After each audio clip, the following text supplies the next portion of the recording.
Hey, everybody, welcome to another episode of No Way Jose, starring the Boston, Mass, Jose Raymond, now joining us from Massachusetts. Please welcome the Boston, Mass, Jose Raymond. What's up, dude? What's up, Ron? Not too much, man. Yeah. Hey, you know, on Instagram has Reels, and then there's TikTok, and I'm fascinated with I see variations of the same exact one, and I can't stop watching them because I'm a pervert. Bugs Bunny. Oh, it's all young girls. Oh, the bank. Yeah, and I got a small. They pull up their shirt. They pull up the shirt. Small waist, pretty face, and then they turn around and jump, and their ass bounces. Yeah, and they all have big asses. Every single one of them. They got big banks. It's crazy. Does bank mean ass or does it mean money? I don't know. I think it's a bank meaning ass because that's their form of currency. Dude, you could get a lot. You could trade that ass for a lot, though. It's true. Yeah, well, those girls, like, what else do they have to offer? Yeah, you know, they can get. Most of them are 19 years old. They don't have much else. You can get on a yacht. You can get flown out to Dubai. You can get all kinds of crap for that big butt. So yeah. Right. I'm gonna start working my ass. So you got a pretty big set of glutes, from what I recall. All those squats. We have a good topic, but I wanted to get to just a couple of the questions we got in comments before that I never got to. I like to take care of these people that take the time. We had a couple from a guy named Sai Baba who offered to take us out to Indian food whenever we're around. I don't know if he's in India, but good questions. He says, Jose always says bananas. Where did you get that from? I don't know. Maybe Chris Aceto. I have no idea. He says nuts. Doesn't he say nuts all the time? Yeah, nuts, wacky. Bananas. I have no idea where that came from. It's just when somebody's looking crazy, you say you look banana. You look banana. Yeah, it's wild. It's crazy. Okay. Ron and Jose, one of the best memories when you guys are together. Jeez, I don't know. Anything we can actually say on the air? I don't know. Well, training. I'd say training, man. You know, we didn't. Yeah. Lots of good memories training together. Usually, like at big events, you'd be working or I'd be competing. Right. So we didn't really get a chance to hook up much at those events, you know. Like we didn't hang out at the pool parties in Vegas or anything. I only went to maybe one of them, I think. One year I went by myself. To a pool party? To meet someone at... what is that place called? At the Encore. Encore. Okay. Yeah. And that was pretty crazy. You know, Jay had one of those cabanas, and there were a couple cabanas there I was hanging out at. It was fun. It was pretty wild. Some of the outfits the girls were wearing. I only went to one of those Encore parties, and you have to have the hookup. I didn't have the hookup. I went by myself.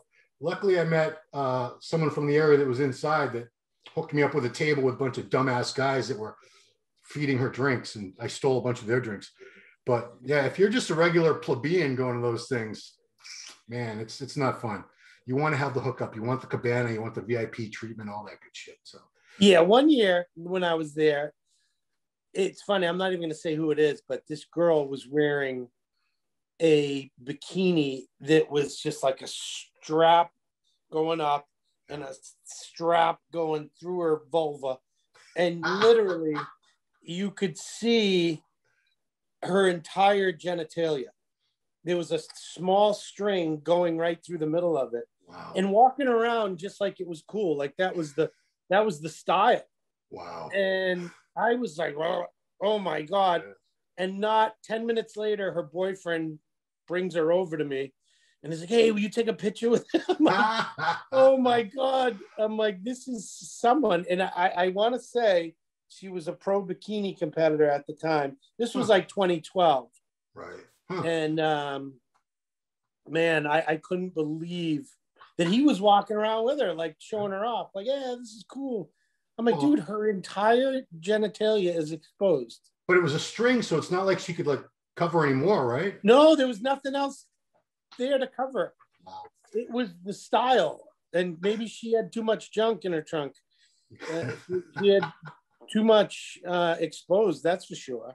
You know, I steal one of you've come up with so many funny sayings over the years. I steal a lot of yours because they're clever. So when a girl like, sorry guys, if anyone's offended, I apologize in advance, but Too bad. Too bad, too effing bad. You're watching this show. So when a girl like bends over and you can see some of that, the vulva, whatever you'd say, you used to say, I could see what you had for breakfast. Love that, man. I wish I came up with that. That is freaking great.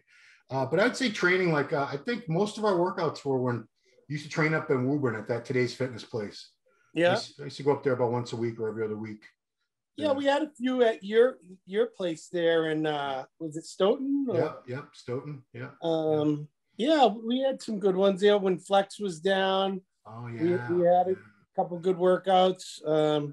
Obviously with Matt up in Woburn or a few spots in Woburn we went to. Yeah. Where else did we go in Woburn? The greatest part I'm going to say is that we worked really well together because you knew me so well. You always ask great questions to get good content. So those videos that we put out are live forever, and I still get messages about them. You know, people saying, "Oh, I used to watch all your videos," and that's kind of why I got comfortable talking on camera, because of all those MD videos we did. So then later, when I was sponsored by different companies, I was always the front man talking, and that was because of all the years of practice I got with you. Yeah, we did. And I wonder how many we did. It was probably like 30 or 40 videos. It was a lot. Oh my God, a ton. And we could have broken them up. Some of them were 30 minutes long, and they could have been, 3 10-minute videos. Some of them we went down to Connecticut a couple times. We trained with Evan. We did videos with both you guys. He came up to Revere, to that gym for at least one time that I remember we did a video. Yeah. We did one with Branch and Dana Lynn. And That's right. Yeah. We did one with what the hell? Brooke Walker. Mm-hmm. That was a good one. Every time someone was in town, we would get together with them and do we did some good shit. Some a house tour. That's right. The one when you were there when we trained with Jay and Kevin English. Yeah. Did we shoot? And went back to my house. I don't think we did a video of that, but that was a great day. Yeah, because man, we had so much food at your house. Oof. I ate like a pig. Yeah, when Tony cooked up a feast. She did. It was good stuff, man. Yeah, Kevin English was there. Jay Cutler was there. It was quite a dinner table. Yeah, we had a good time. We had a lot of good times. It wasn't so much the party scene. We did our share of partying, but that wasn't necessarily bodybuilding involved. That was more just local shit.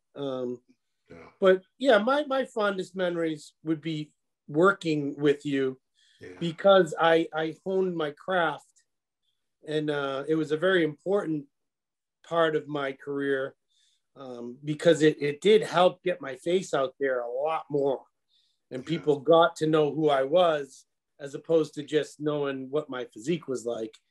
They got to see the person behind the muscle.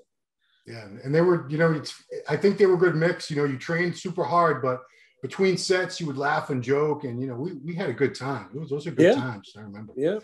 Man, Chewy would be out in the car, waiting. Yeah. For me. Yeah. Old Chewy, R.I.P. Both our Chewies are gone now, man. Oh, terrible. It's part of life, man. Yeah, dogs don't live as long as us. The more we see that's going. Here's an easy one. Favorite drinks. What's your favorite alcoholic beverage? It used to be Patron. What is it now? It was Patron Silver on the rocks with a lime because I couldn't eat, drink a dozen of them or I'd be gone. Beers are like water. Yeah. And then you spend the night pissing. Right.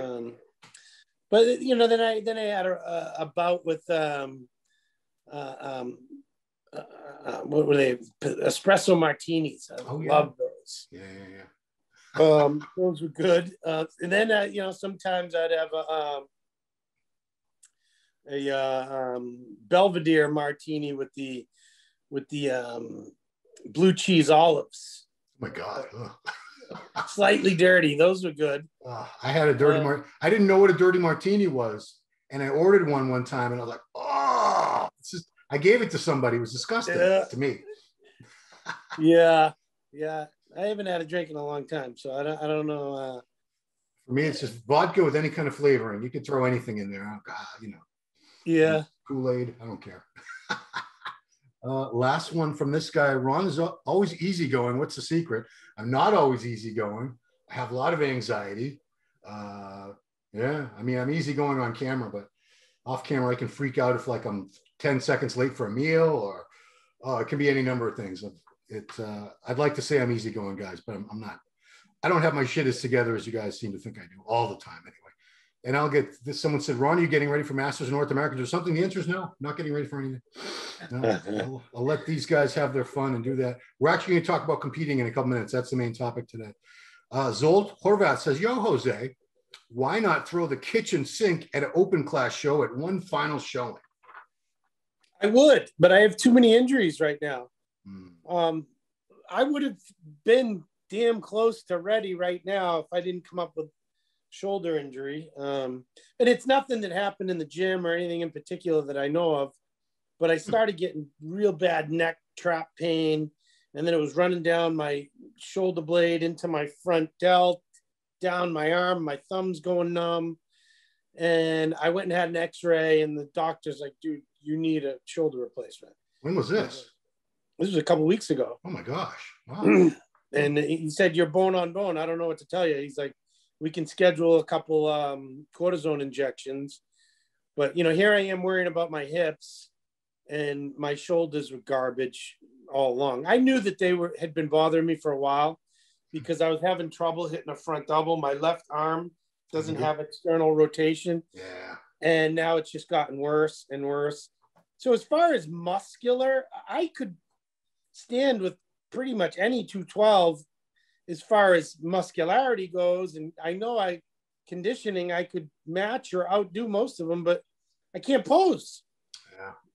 And now I'm to the point where I can't train heavy anymore. And my upper body, about 2 months ago, I was benching 4 plates.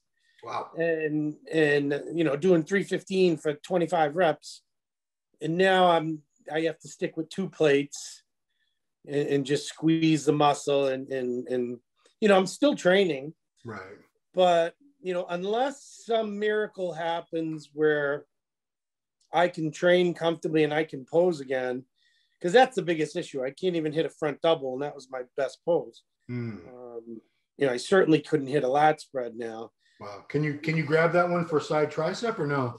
I could probably reach with some stretching, but I wouldn't be able to open it up. Like I would be stuck like this. I wouldn't be able to roll it back. So yeah, it's just, man, all the signs are saying, dude, give it up. I'll never give up training. Right. I love it. I absolutely love it. And it gives me purpose every day. I feel better. I feel better physically, mentally. And then I'm in great shape. I'm lean as hell right now. I'm right around 220, 218, in good shape, but shit. I wish I could come on here and say, yeah, I feel great. I'm going to go for it.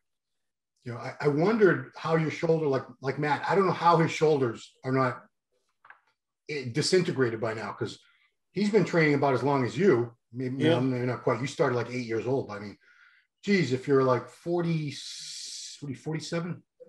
He's older than me. He's a year older than me. Okay, but I mean, you've been training for like almost 40 years. Yeah. And heavy presses. You were always a heavy bench presser, heavy shoulder presser.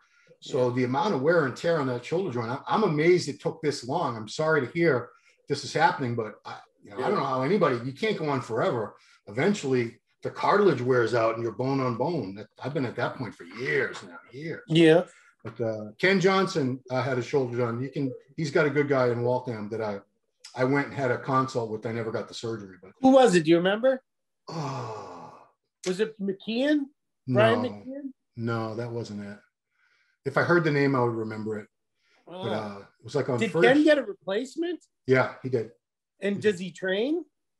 Yeah, I don't see him doing any crazy like pressing or anything, but he says he has no pain anymore. That when I talked to the guy, the reason I didn't have it done is I selfishly, I'm thinking, well, I want to be able to move those weights again. He's like, nah, but you'll be out of pain. I'm like, pain? I deal with pain every day. Pain's not pain don't hurt. I mean, do you get that range of motion back? Can you reach behind you? I don't know. That's a good question. Because I have no external rotation. It's gone. I don't need it. This arm doesn't go every day because I don't want it to seize up. Yeah. So I stretch it every day. I'm still doing light Smith machine presses, but I can really only go here to here. I can't reach all the way up. That's all I got. And is it, which shoulder is it? The left one? It's this one, yeah. Yeah, I can see that arm doesn't even go up as high as the right. No, if I really exaggerate it, I can do that. Yeah. But this one I can go. Mm-hmm. Yeah. So it's bad. Are you gonna have it done? What do you think? If they tell me that I can train, obviously I'm not gonna put 315 over my head. But if I'll be able to do the range of motion and I'll be able to do some light pressing, maybe machine pressing, pain-free, then that would suggest I could stimulate the muscle enough that I'm not look deformed. Then I would do it. Yeah, the guy, now I remember another thing he told me was you could do the replacement, but if you go back to training like you used to, you're going to wear out the implant, whatever it's made out of, and you're going to need another replacement in 5 to 10 years. He goes, you don't want to have to take out one of those implants, put another one in. That's way worse than getting it done in the first place. Yeah, I don't know if he's full of shit though, because my doctor who did my hip said, dude, go back to your life. He's like, don't go for any world records, but because you don't want to break your leg or, it takes a while for the implant to adhere to the bone. But he said, go back to it. I mean, I deadlift 500 pounds now, I can hack squat, leg press. I can do everything. If he said that my shoulder would recover as good as my hip did, which I know it wouldn't because it's a completely different type of joint, then I would definitely do it. No questions asked. But the shoulder is it's such a junction of different things in there that, I don't know that it would wear out or that they would need to replace the implant. They just replace the covering. Yeah, that's right. It would still require a pretty invasive procedure, but I'd need to learn a lot more about it before I went and did it. I mean, if I don't intend to compete, then I would definitely hold off another few years. But do you wait until you are in so much pain, your life sucks, and then you're older and it's harder to recover from it? Or do you do it while you still feel strong and healthy and your recovery is going to be much quicker? It's a tough choice. At least with the hip, Tito, your older brother, had it done before you, so you kind of had an idea of what it was. I'm sure you asked him a lot of questions, and you saw him bounce. He had it done like 2 or 3 years before you. Yeah.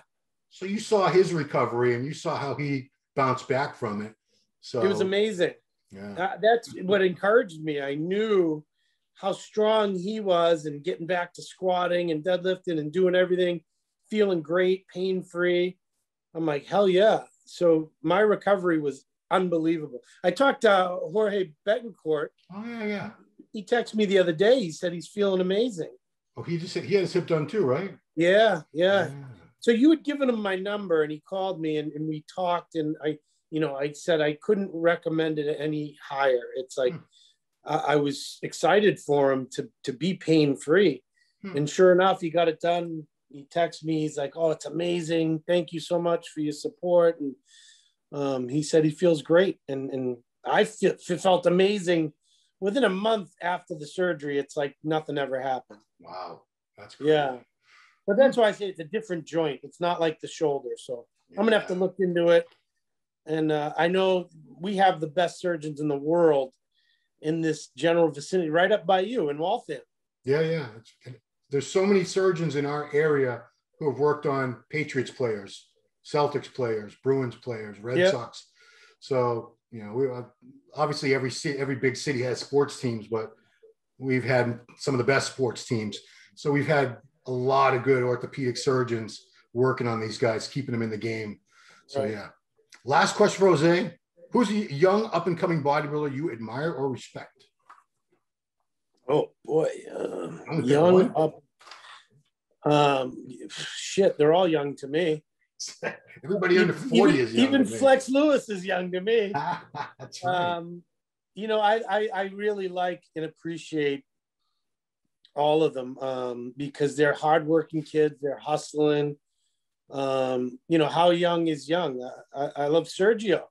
Sergio pisses a lot of people off, but he speaks his mind, and oftentimes he's correct. You know, I can see his point of view a lot of the time, and he's hustling. You know, he's trying to do a lot of different things. He's not just relying on one thing.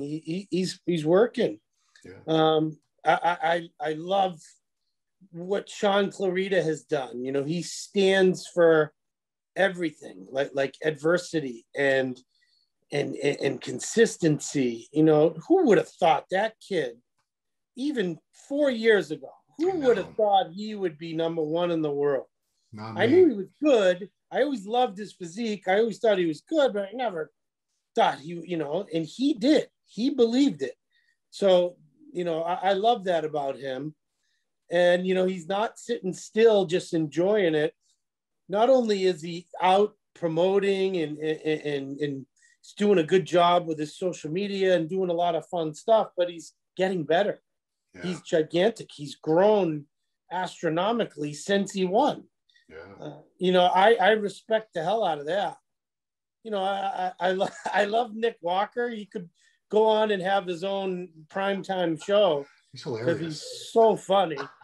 You know, he's young, energetic, enthusiastic. And, you know, I remember that feeling of nothing can stop me. You know, the world is my oyster, you know, and that's where he's at. He's like, you ask him a question, he's like, yeah, I can win. I can beat that. I can beat him. I can bang her. I can do this. I can do anything in the world. He's got it. And I love seeing it. You know, it's so refreshing. You know, because as you age, you see your mortality slaps you in the face daily. Yeah. And he's not even close to that, you know. Yeah, 26 years old. Wow. Yeah. I like all these guys that are utilizing the platforms they have. You know, Chris Bumstead, Regan Grimes. They're not just bodybuilders. They're figuring a way to be good businessmen too, and make a good living out of it. Because those days of a company just plunking a big check in your lap are over, and they've figured it out. They've mastered the art of monetizing social media and where they're at, and you know, fuck, I didn't come up in that era, and you know, I didn't have that tutelage to be able to utilize that. So it's awesome to watch and to see how well they're doing. Yeah, I mean, as far as physiques go, I'm a really big fan of Keon. I just, there's certain physiques you see it and you're like, oh wow, I want to see more of that. I want to see, you know, he's very impressive. Derek Lunsford's physique is crazy. Even open guys, I like Ian Valliere. There's something about him that tells me he's really only touched the surface so far. I think he's going to be special. There's something about him, you know, he's got the frame, he's got the height, the width, and all he needed was to, you know, pack some more clay on there. And he's gotten huge in just the last year, you know. Hunter? So yeah.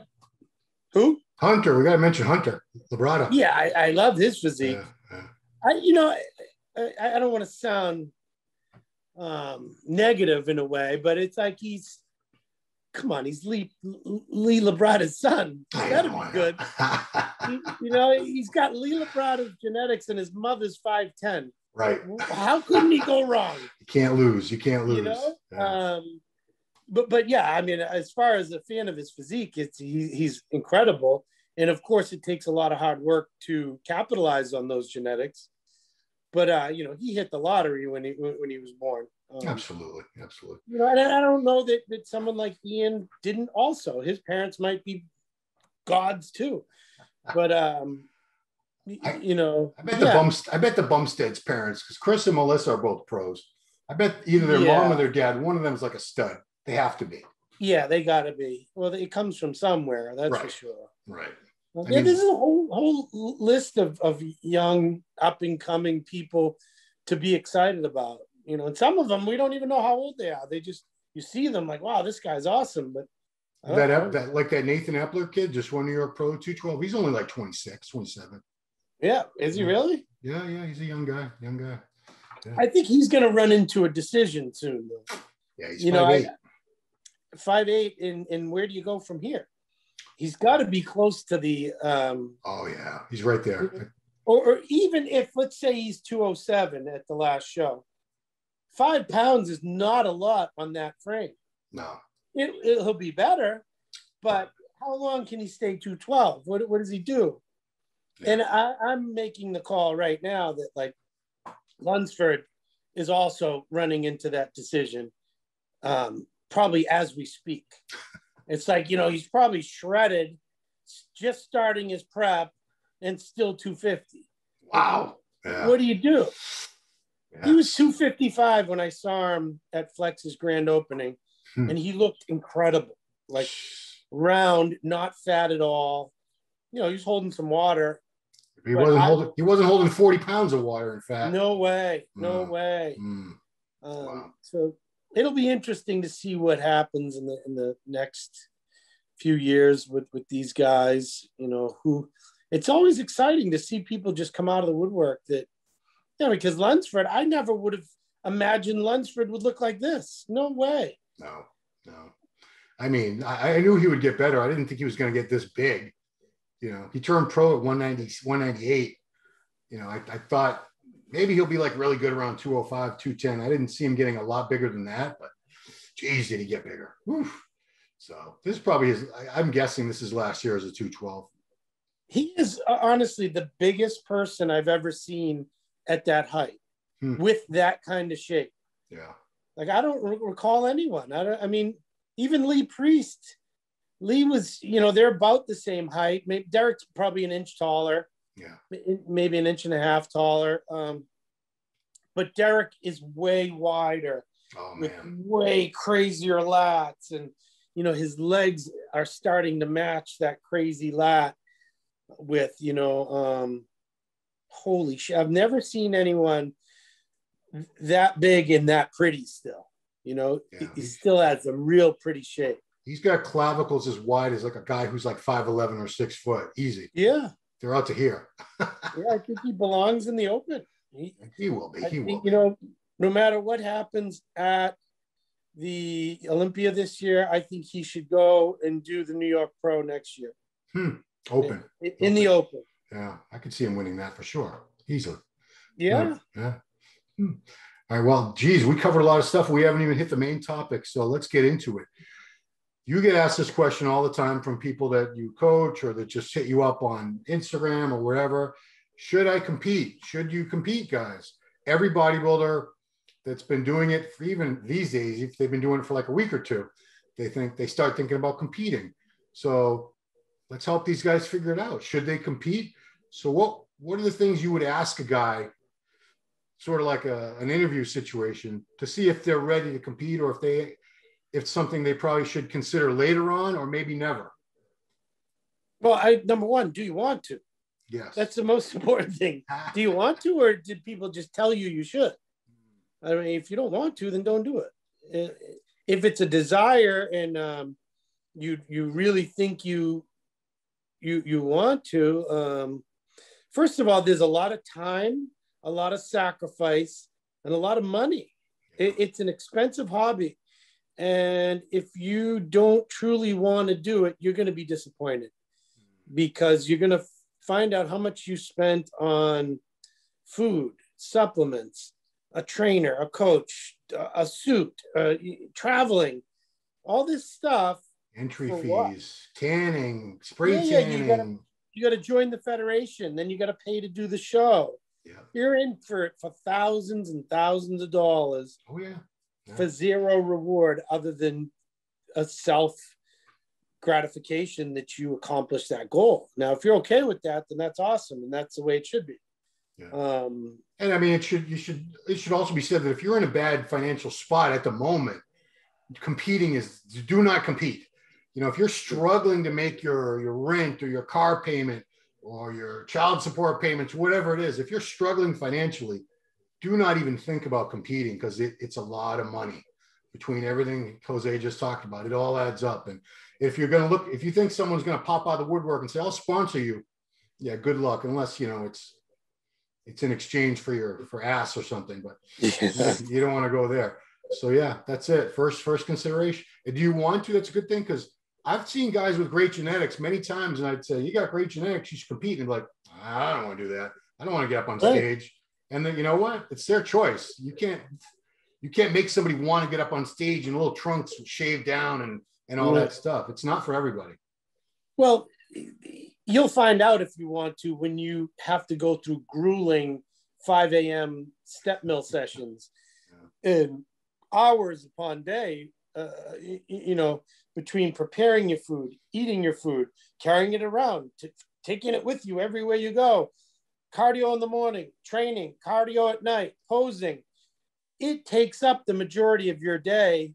And if you're an accountant, a doctor, a dentist, a lawyer, you know, you install fences, you got to fit that time in no matter what. Yeah. So then you'll find out if you truly want to do it, because you're going to be pissed when you find out how much actually goes into it. Yeah. And then you'll know, do I really want this? You know, it's you talk about the diet. I don't think a lot of guys and girls don't understand until they're like into the diet, like, oh shit. Because you could have a little bit of abs showing in a vein, and people at your gym will be like, dude, you're ripped, you're shredded, because they don't know any better. But the standard for conditioning nowadays, it's very extreme. Even at a local show, you better have friggin' striations, and you know, you're expected to have glutes shredded at a freaking local show these days. And that's not easy. That takes a lot of time, a lot of effort, a lot of suffering to get down to that. Unless you're like one of those rare people that's just always lean anyway. It's but get ready to suffer. You know, it's fun to watch your body change, but you're going to be, you know, you're not going to be the happiest camper those last few weeks when you're on maybe 0 carbs and 2 hours of cardio a day, and you can't sleep at night because your metabolism is all revved up. It's, you know, that's how it goes, but that's what it takes. Some people thrive on that. And some people, we both have known many people I bet you've coached many people who have bailed out of a show like halfway through a prep once they realize, oh man, this sucks. I hate this. I don't want to do this. Yeah. I just got a phone call yesterday from this guy. He's a new guy in town, and someone recommended him to me. Robbie Gould recommended him to me. Yeah. And Robbie called me first and said, dude, this kid is nuts. He's like, you got to get a hold of him. He said, I told him to call you. So the kid ends up reaching out to me, and I see some pictures of him. I'm like, oh my God. Like he could turn pro at nationals this year. Never competed. He could win. He's my height. He could win nationals as a middleweight this coming year. Wow. And I seen him with a shirt on. He had shorts and a shirt on. And that's how crazy looking this kid looks. So now this is where it comes down to it. Does he really want to compete? He said he does, and he just needs direction and you know, needs help, and he's excited to get me to help him. But once he has to do all these things, it'll be fun to watch. Does he really want to do it? Does he want to do that cardio? Because most guys, they think they're lean. They're 195, you know, 5'4". I'm like, no, you're going to have to be a middleweight. Because if you're 195 now and we're going to start dieting, you're going to be lighter. Yeah. You know, and I haven't got into all the intricacies of where he's at, but I have a feeling he'll need to be a middleweight. Because he is my height, but I'll keep you posted on this kid, and we'll see. He's going to win the show that he does out of the gate, no question. See, that brings up a good point too, because you see people like that, and there's no question that they're ready to compete. They have a physique that's ready. You just got to get them in shape, get the fat off, and put them up there. You see a lot of other people that are interested in competing. I get hit up all the time, and I'm like, you need to put some muscle on. You don't really have much muscle yet. And, you know, they say, well, I want to do classic. I'm like, you still have to have muscle for classic. It's not, they say, I got to, you know, a lot of these kids have like aesthetics in their Instagram name. Yeah. You know, they're like, let's say like 5'9", 160 pounds. Yeah, you're aesthetic. You have a small waist, but you need some muscle. So a lot of guys, they just think they want to do it now. In certain divisions like bikini or something, you don't need a lot of muscle. So that's fine. Any hot girl with perky boobs and perky butt, you can diet her down and she can do bikini, but classic, bodybuilding, even men's physique, any division for the men especially, you need to have some muscle mass on you, and you might need to take another year or more to add some good size before you think about dieting down. Yeah. I sent you that picture of that kid yesterday I was training. Yeah. And he was dead set on being a light heavyweight bodybuilder. And I'm like, no. He's tall. He's your height, taller than you. Oh, no. He said he's 5'7", but he's like 5'9". Wow. And I said, nah, bro. I'm like, we gotta, you know, for you to compete, you're gonna compete against guys my height. Right. I said, you got to do classic. And he's like, oh man. And I'm like, why is that a negative? I go, these guys are awesome, and they're getting better every day. Every show is getting more and more competitive. I go, you got to go where your body's telling you to go. And I look at you, and I don't see a bodybuilder. No. If you suck down the middleweight, you'd be going against even shorter guys, and light heavyweights that are 5'9" don't usually fare too well. No. So you got to be in classic, and in classic you can be at 5'9", you can be like 187 or something as an amateur, and then, you know, he has a pretty good physique. He's okay put together, you know. So it's just interesting to see what people's thoughts are and what they think, and I can tell you, like, with just a blurred eye, a glance at someone, where they would belong. You know, I can tell. You know, I urge people, because a lot of people don't go to shows anymore. They just look at some pictures online or whatever. But I tell everyone, before you compete, go to at least one show, at least one. Sit there and watch the whole thing. Look at, especially division you're thinking about competing in, and put yourself on that stage. How would I compare to these guys? Do I have roughly the same muscle mass? Do I have a shape and structure that would match up with these guys, or would I get destroyed? You know, sometimes you'll go to some of these guys, they'll go to a show and say, like a lot of the pros I interviewed, they went to their first show and said, oh, I could beat all those guys. And then they start competing and they beat everybody. But a lot of other people, we've all been to, at almost every show I've ever been to, and you've seen the same thing. There's some people in these shows, you know, they've never been to a show. They had no idea what they were supposed to look like, what the standards were. They show up with, like, you know, 30 pounds of fat they should have dieted off, no tan, a big diaper for a suit. They just had no idea. So if you're even thinking about competing, support your local NPC, go to a show, sit there and really study it. And that'll give you a better idea, I think, if you're ready, if you would belong up there. Yeah. What else? Enough muscle mass? Can you be enjoyed? And that's another thing. This is a generation that they post all their shit on Instagram, and they get praise from a lot of people who have no idea what they're looking at. And that's fine. You know, to the average person, anybody with a little bit of muscle and they're lean, oh my God, you look amazing. But they don't know, you know, you go up on stage and you're missing a back, or you're missing legs, or, you know, this, whatever the case may be. Nobody on Instagram ever told you that. So you might place dead last and go, these judges hate me. It's all politics. And they don't understand. That's, again, a good reason to go to a show. But I think it needs to be said to these people thinking about it. You're going to be judged against other people who all work hard.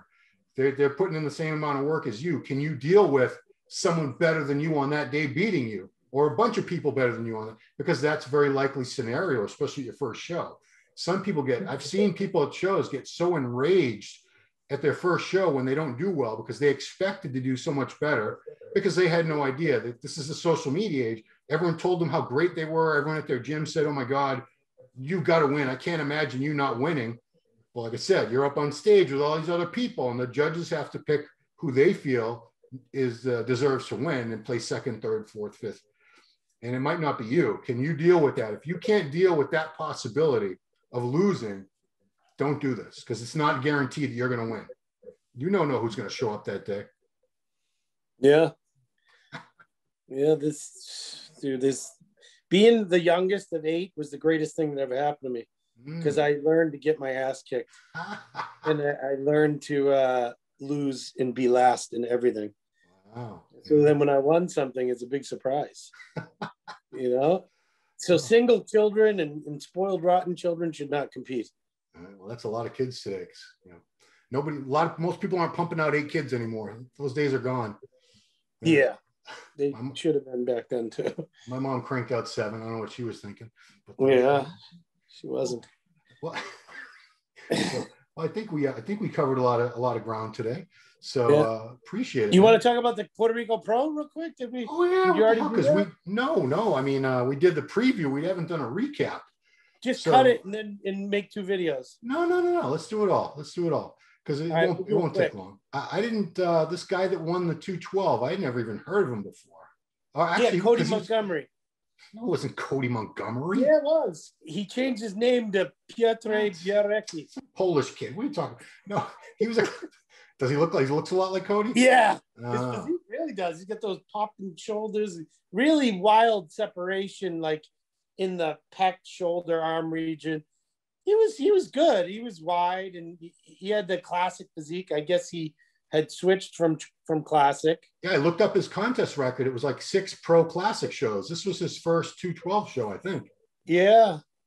Yeah, you look good. I think Guy and who's the Puerto Rican guy, the older guy that came in 4th, I think.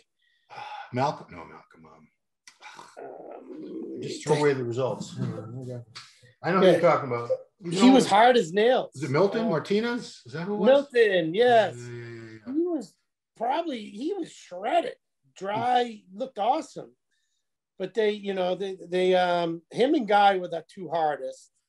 And then the guy that won was probably the least conditioned. It's weird. It was weird because he was the most separated, but the least conditioned, if that makes sense. It does.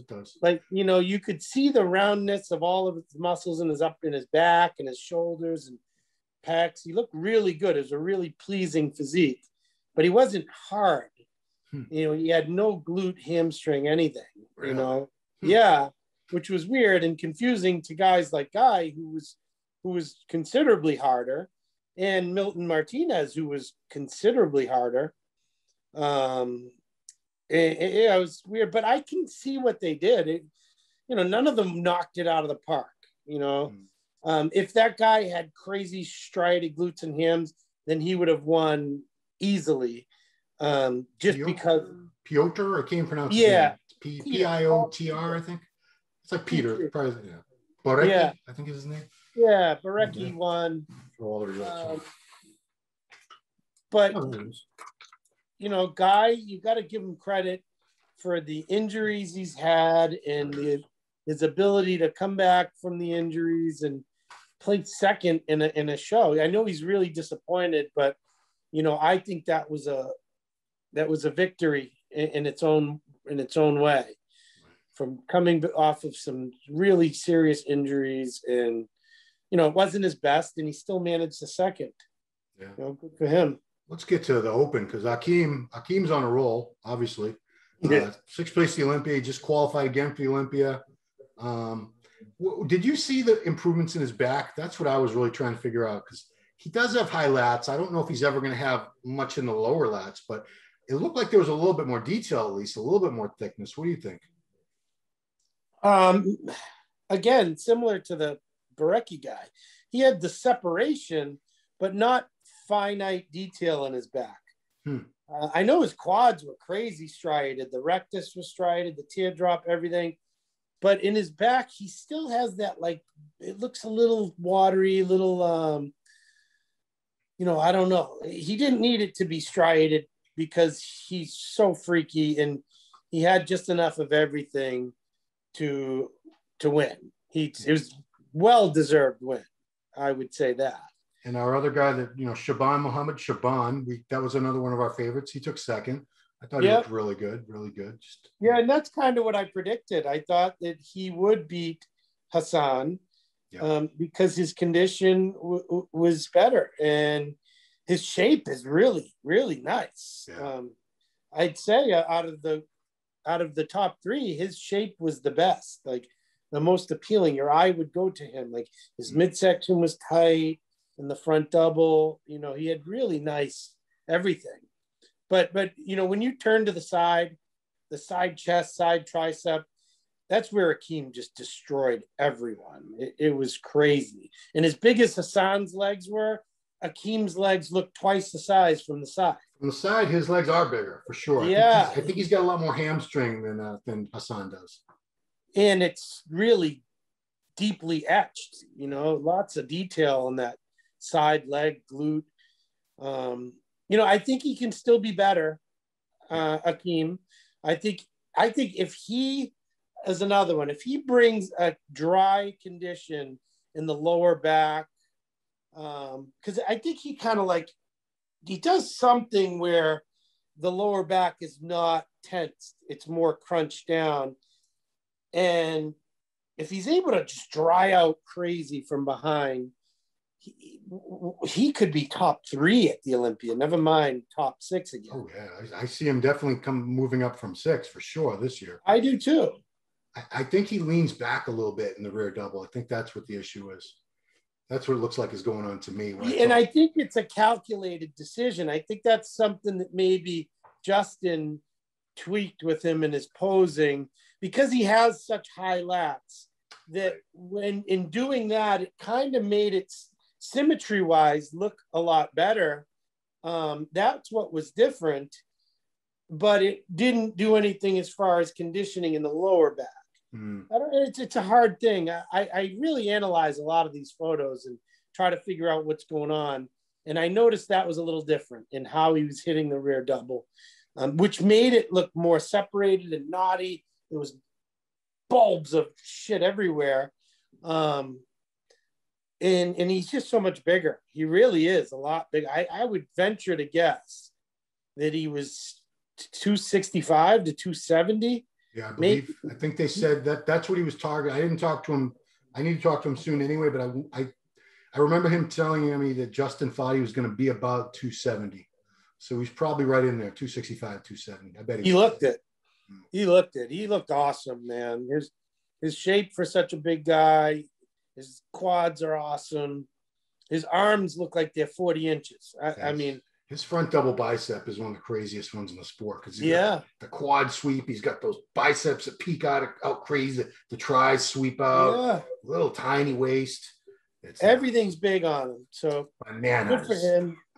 Hassan's the same story. We need to see him tighter, need to see him drier. His physique will look better. I don't know what. I talk to Chris almost daily about what's going on with that, and it's it's a tough nut to crack. So he'll have to figure that out. I'm sure they will at some point. But he's still competing. He's doing the Arnold in September. Yeah. Wow, this is going to be a long year for Hassan. I mean, he must have enough points now to go to the Olympia. He must. Yeah, I think he does. He's got to be like top of that board or close to it. Because he's been 3rd, 4th in a couple shows already. Yeah. Who else? We had both of those Andrea guys. I think were in the top 5, weren't they?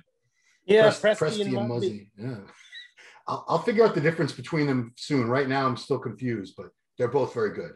Presti was more conditioned, a little prettier physique. Right. Muzzy's a little taller, I think, bigger dude. Not as conditioned from behind. There was another guy, Laguerra or something. Theo Laguerre. Yeah, he looked good. He was just slightly off from being real dry. He had nice shape. Who's 4th? Was that Presti? Presti. Lost my results, but I believe it was one of those. It was definitely one of the. Yeah. He was. Here it is. Oh, wait, do I have it? Nope, that's the wrong one. Laguerra was. Shit out of the trash. Muzzy was 6th. And Yeah. Jamie the Giant was down 9th. Some people thought he should have been much higher than that. What do you think? I love his physique. I think he's awesome. He's got one of the best looking front lat spreads in bodybuilding. It's so nice. Yeah. And his condition's good. I think they're trying to find a fine balance between getting too dry and looking lanky and keeping that fullness. He's just got so much real estate to fill up that it's going to be hard to crack a lineup with Hassan and shorter, bigger, big, thick guys. These are some of the thickest guys. Akeem is one of the thickest guys in the sport. Hassan's one of the thickest guys in the sport. Shaban is no slouch either. So there was some big freaky dudes in this show for sure. Yeah. But that guy Jamie's doing himself proud. His fan base is growing. He keeps it up, and he's one of those guys that's going to get a role in a big movie or something. He's a good-looking guy. He's got a great personality. He's got to keep showing up and keep getting his face out there in the social media, and good things are going to happen for him. Yeah. Whether he places 9th or 1st or whatever. Yeah. Well, that's it. We're not going to go through all the divisions unless there's anybody in particular you want to mention. Well, Jessica Reyes Padilla. Of course she was going to win. Of course she was going to win. Come on. Yeah. Congratulations to her again. It wasn't politics, guys. She deserved that. She's just a stallionette. Yeah. I didn't even know who won like the men's physique or any of that other stuff. Brazilian guy they never heard of won men's physique. Brazil killing it. Yeah, of course. I think a Brazilian guy won classic too. I'm pretty sure. Yeah. Oh, was he Brazilian? I think so. I threw the results away. I'm an idiot. But yeah, he was kind of a Bumsteadish looking guy. Yeah, very similar physique. Not a bad look to have, a Bumsteadish look. Yeah, right. Yeah. Well, man, we've covered so much stuff today. Yeah. Appreciate it. So, guys, you got to go to thebostonmass.com website. All kinds of information there, merchandise, Jose's coaching services. I don't even know all the stuff's on there. I got to go check that website out again. There's new stuff being added all the time. Go to the YouTube channel, The Boston Mass. Yeah. A lot of great content on there with Jose and his good friend Nate Tello, who's competing this weekend at the Universe. Yeah, we'll get some footage down there, down in Charleston. Nate is looking absolutely bananas. He is. I've seen. So I'm going to call it right now. He's going to win. He's gonna win. He's got to, it's a lot of pressure, but he's doing over 35 and over 40. And he's by far the best he's ever been. He's 40? Yeah. Wow. That's great. Yeah. I didn't even know he was that old. Yeah. Yes, he's ready. It's his time. He's put in a lot of hard work. Great We'll get a lot of footage down there. Great genetics, great coach, and hard work. It's a very tough combo to beat. Very tough. Yes, it is. So good luck. Good luck, Nate. And And what's the last thing? Instagram, the Boston Mass. You got to go 2 E's on that one. THEE Boston Mass on Instagram. Follow, give them a follow. And check it out. Appreciate you taking the time. And guys, if you want us to do a Q&A show in the future, drop some questions here in the comments. I'll collect them. I'll put them in a little file, and we'll get to those. We'll do a nice Q&A show down the line somewhere. All right. That's it, awesome. Man. Thank you so much, Jose. Appreciate it. My pleasure. And everybody, thank you guys for watching. If you like these, please subscribe to the channel, like, share, comment, do the thumbs up, don't do a thumbs down, all that good stuff. That's it. And we'll see you next time, right?